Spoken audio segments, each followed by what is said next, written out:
Next, we're off to Tynecastle, where the Hearts' mission to claw back that negative points tally continued. They began the day on -8, and after an incredibly fast recovery from injury, Ryan Stevenson found a place on the bench. Hearts' opponents were the increasingly fluent Dundee United, Jackie McNamara's side fast becoming one of the Premiership's most exciting attacking sides. But could they keep the door closed at the back? The story of this game comes from Jane Lewis.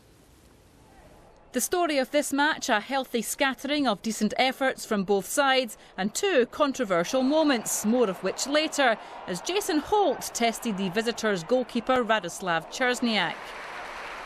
In fact, Czerniak was busy early on. Minutes later, he dealt well with David Smith's free kick, which Callum Patterson had in his sights.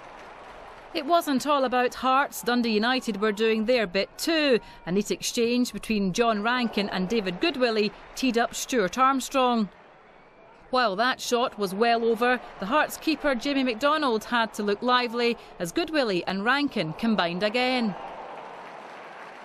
Some words of encouragement from the visitors' dugout and the Dundee United threat continued.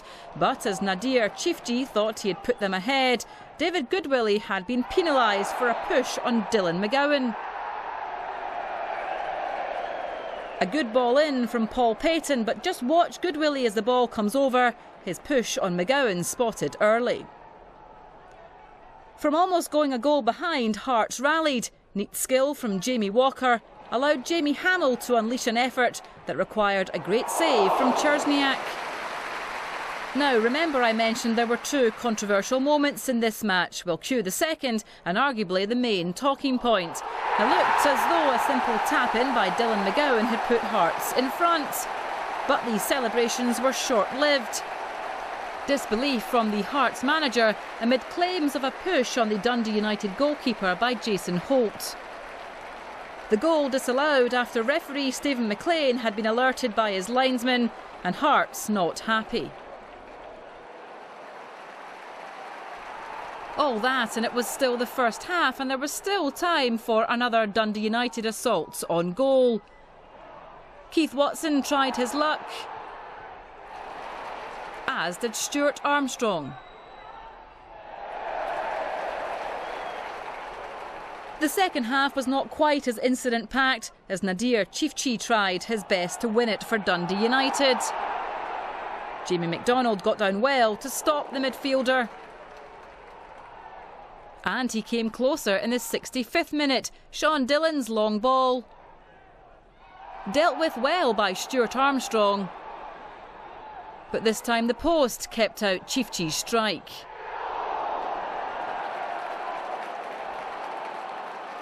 So, points shared at Tynecastle, but Hearts possibly the more aggrieved after their disallowed goal. It was important that we took the right care in going forward and try and get the goal. But we hit the post a few other chances, but I don't think we were clinical enough. Certainly second half, I thought we were on the front foot most of the time. Obviously they looked dangerous in the counter-attack.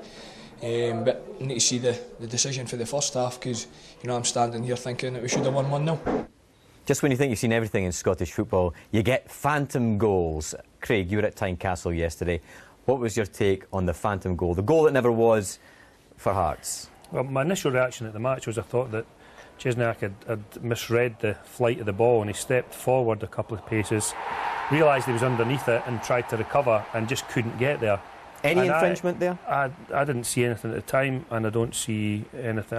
I'm trying to look at it from the referee's viewpoint and also from the linesman's viewpoint. I really can't see anything that would merit a free kick. I'm thinking about it. I'm thinking, if you're right to say the keeper's too far forward, he's misread it. Had the player not been on him, would the keeper have dealt with this any differently? I don't think so. I think he's just misread it, and I think Hearts are really unlucky.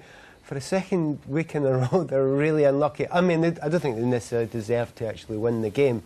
But that goal should have stood. That should have stood. What about the Dundee United phantom goal, Pat? Any sense that this should have stood? Well, Jane was saying in the commentary that it was for that push. Well, I wouldn't say so. I would say it should have been for the handball. I don't think there was much in that push there. But there weren't too many complaints about it. There's nothing in that push, but that's an absolute clear handball.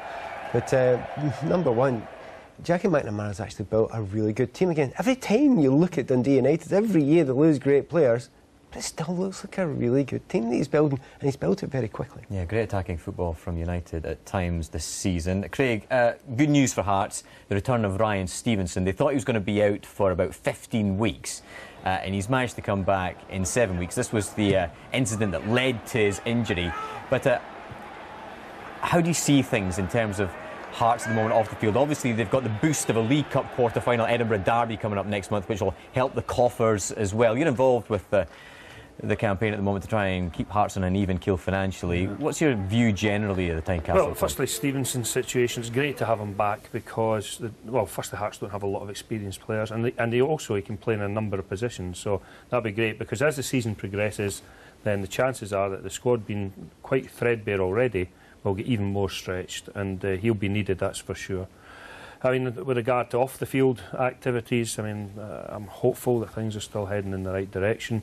There are still some decisions to be made across in Lithuania that can have a huge effect on what happens at Hearts moving forward. So keep our fingers crossed that things can progress, and and hopefully everything will be well. -7 points now, Pat. Reasons to be cheerful for the Jambos? Do you know, that could have been a great result, and it still might be a great result, depending on tomorrow night's game. But in the end, 13,000 people watched that game, more than Inverness, Killie and St Johnstone games put together. Fantastic for the Jambos. Absolutely. So a bonus Edinburgh derby next month in the League Cup. Don't say we're not good to you.